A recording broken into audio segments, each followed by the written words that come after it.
राधे कृष्ण दोस्तों, मंगलमय जीवन चैनल में आपका स्वागत करती हूँ। आज की वीडियो में आप पौष कृष्ण एकादशी की व्रत कथा सुनेंगे। इस एकादशी का नाम सफला एकादशी है। आइए इसकी व्रत कथा शुरू करते हैं। महाराज युधिष्ठिर ने पूछा, हे जनार्दन, पौष कृष्ण एकादशी का नाम क्या है? उस दिन कौन से देवता का पूजन किया जाता है और उसकी क्या विधि है?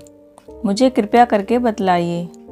भक्त वत्सल भगवान श्री कृष्ण कहने लगे, हे धर्मराज, मैं तुम्हारे स्नेह के कारण तुमसे कहता हूँ कि एकादशी के व्रत के अतिरिक्त मैं अधिक से अधिक दक्षिणा पाने वाले यज्ञ से भी प्रसन्न नहीं होता हूँ।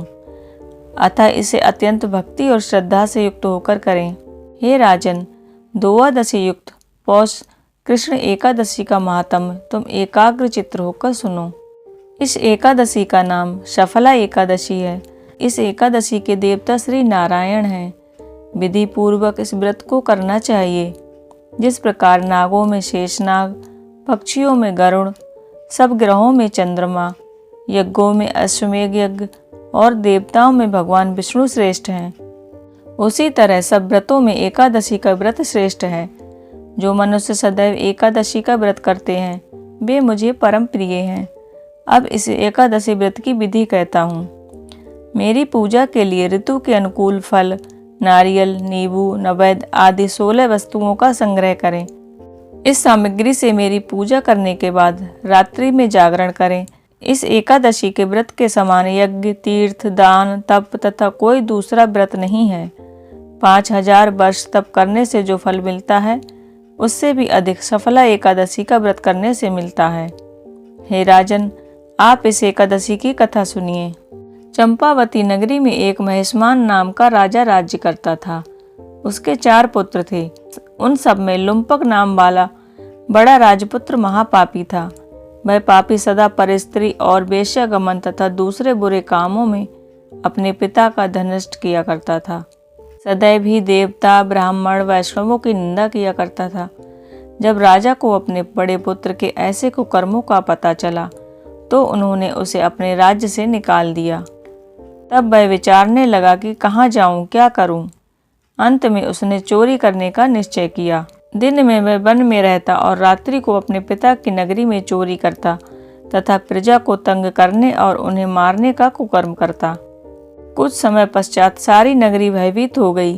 वह वन में रहकर पशु आदि को मारकर खाने लगा। नागरिक और राज्य के कर्मचारी उसे पकड़ लेते किंतु राजा के भय से छोड़ देते।